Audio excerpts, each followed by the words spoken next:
يعني ازي حضراتكم؟ فيديو جديد معانا سريع كده من فيديوهاتنا ازاي تشطب شقتك. في حاجة برضو اتسألت فيها كتير، موضوع أبلط سقف المطبخ ولا لأ؟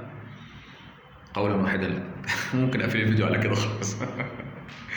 لا يا جماعة، بلاش. خطر جدا جدا من هنا لبكرة الصبح، خطر. مش عملي.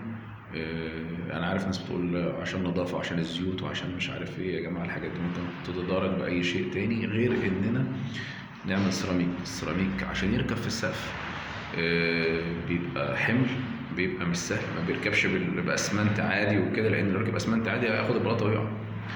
ففي صناعيه بتحط له بودره، في صناعيه بتحط مواد تانية، فده بتبقى قوه التماسك اصلا كمان ما بتبقاش قويه، بيبقى منظر بس كده في السقف موجود، بس ايه مين فين.